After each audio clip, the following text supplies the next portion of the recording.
The next topic is how to assign tag names or symbol names to the elements inputs and outputs on the hardware configuration. You have three options. The first option is selecting edit tag name here. You can just add information here.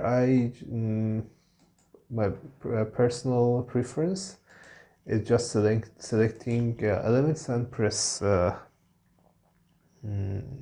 edit here. Just tag name stop.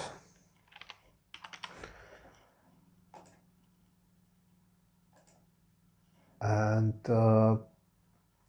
this is a start. Tag name edit start. NO normally open, and here stop in C.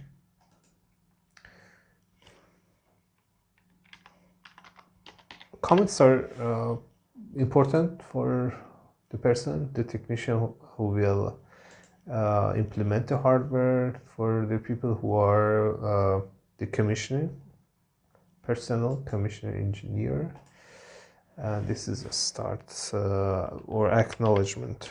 This is acknowledgement, NO. We want very short pulse. And this is the main motor, main drive.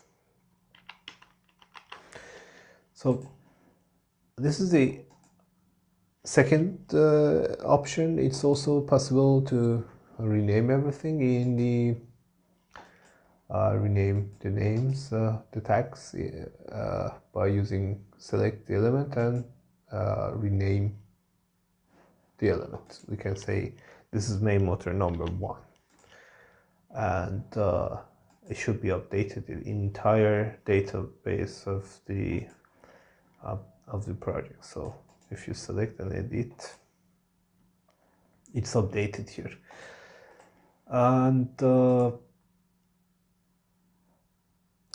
this is about symbol tables, and we want to do something special here. We want to alter the program in the manner that we include the operator intervention. In this video, we will do something very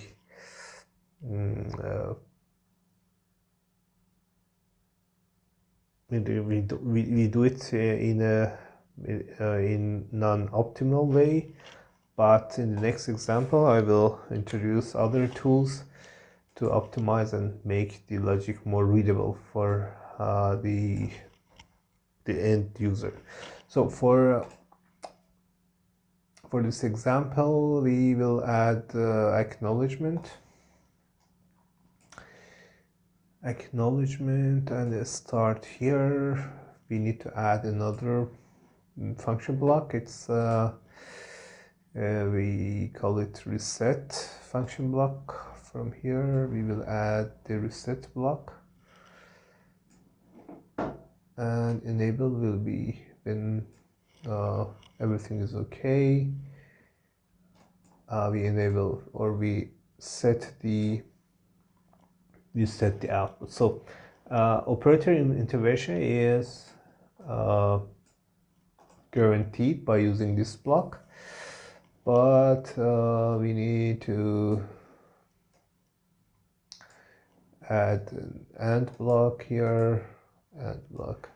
It somehow it will become a bit complex, and then it's not a neat application. It's not a neat application, but we will just optimize the logic later. So normally they are true. If they are true, something is wrong here, but we need and this not version here, and simply keep it. We need it in the program. Let me just make it, move it to have a more pleasing logic. So let us function test. In the next video I will distribute this complex logic into pages, and we have some tools in order to just send and receive elements and logic elements or memories, result of logic operation from one page to another page. So let's do the function test here. It's somehow an application similar to the actual industrial case. Run the logic, so the output is reset. I just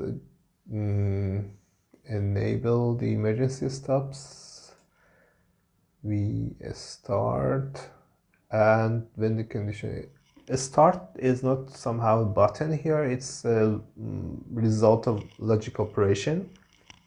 If all conditions are met, possibly we will make a more complex example in the next video when I tell you how to move result of logic operation from one page to another page. So everything is okay. Emergencies are green, start conditions are met, and we need the operator intervention, the reset from operator. When the reset is pushed, the drive will run. If we have emergency stop, for a moment we have the emergency stop, the drive will be off even if we have this start condition. All the start conditions are met, but we have emergency stop or a stop for a moment. The operator should come and see what was the cause of problem, rectify the problem. If it's the emergency stop, a loose connection emergency stop, it should be rectified and acknowledge the whole press the acknowledge, everything is okay, and the motor will be run. So this is the structure we need for operator intervention.